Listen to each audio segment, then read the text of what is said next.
This is Roger Wilcox. Today I'll be discussing how to set up a planter for planting no-till or planting no-till into cover crop. This is a John Deere 1770 NT planter. This is what we use for planting corn. And basically when you're planting corn, you want to have a good even depth, consistent and proper depth, and good spacing. So we've added a lot of different, replaced a lot of different components on this planter to give us an advantage when planting no-till.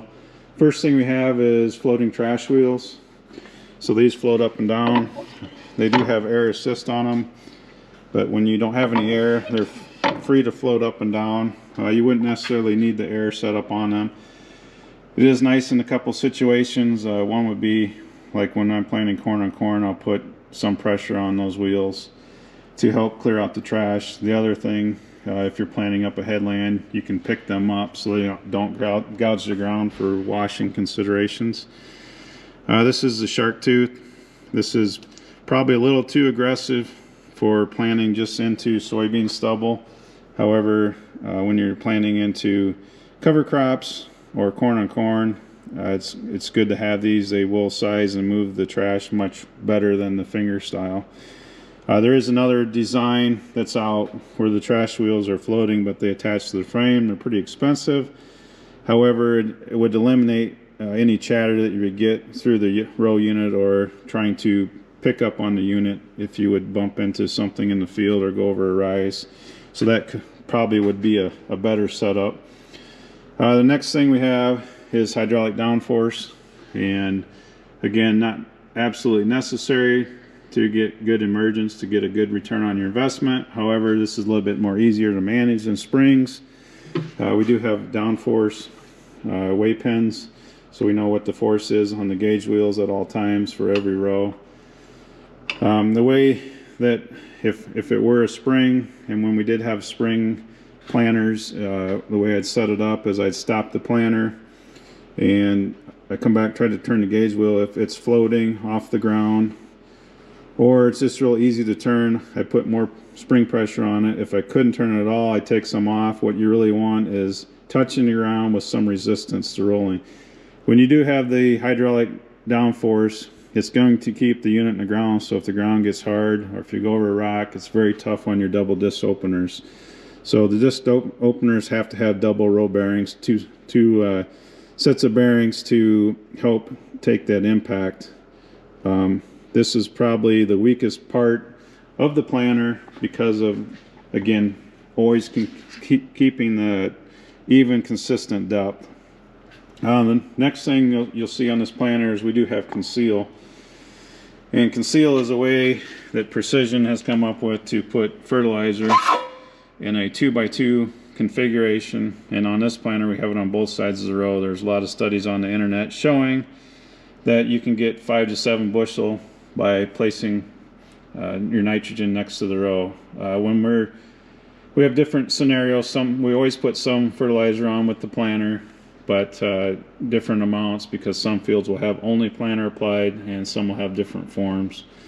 So when we do the only planter apply, we're only putting 116 units, and we're shooting for a goal of 220 to 240 bushels per acre. And you'll see that the fertilizer is delivered by 1/4-inch tubes. You can still get 60 gallons of liquid per acre through these small tubes, but you'll notice that it has conduit on it. So the conduit is very important when you're doing corn on corn. If you don't have the conduit, the corn stalk will will pinch the tubes and will cause leaks.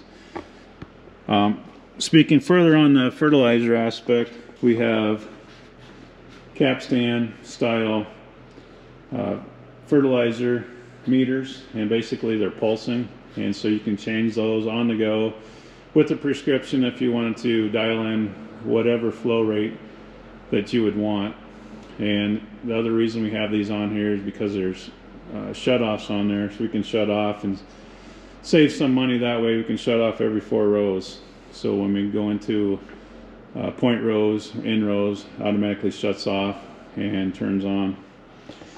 The next thing that's very important is closing. Seed to soil contact is very important. So We've tried several different types of setups. We've come up with, though, for us the best is the poly style fingers. We find that the cornstalk root balls do not stick in these. Dirt doesn't stick to them very easily, and they work well. It's very hard to find. Your seed trench is really what you want. When you're digging for the seed, it's hard to even know where the seed trench is because they do such a good job collapsing the sidewall. If you do get sidewall smear, it's really not great for root development. If you do get good rain, you can outgrow that or even melt the sidewall, but in most instances it's not a good thing.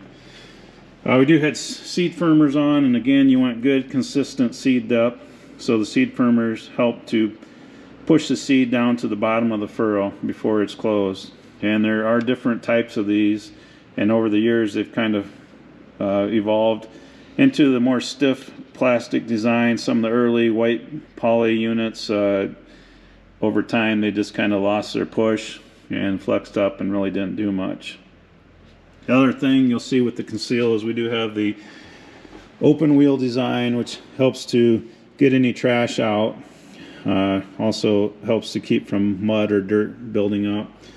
And on this planter we do have the vac units. So these are the precision vac units with electric drive. So the electric drive and the vac unit allow us to get good spacing and also to be able to variable rate our seeding. So if we have good soil, good fertility, we're going to increase the population, and if when we go to poor fertility or sandier soil, we'll decrease the population, and that can all be done through prescriptions. As far as the meter goes, there's several different companies with electric drives now, and the meters are pretty much all about the same, and they do work really well.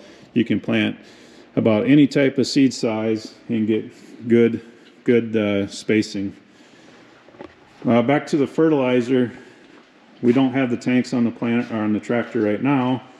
However, we have SideQuest, Demco SideQuest tanks that mount to the hub. The reason that we like these tanks is we can get a lot of capacity.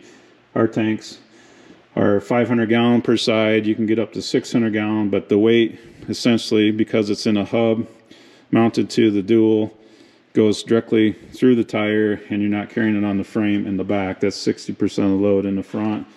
There's about 40% of the load, and that attaches to the frame. And we're just using a hydraulically driven pump. It supplies constant pressure through the system and through the capstan. So again, this is what we've come up with over several years or decades. Now there's several different ways to do it, but we find that this works best for us when we plant corn.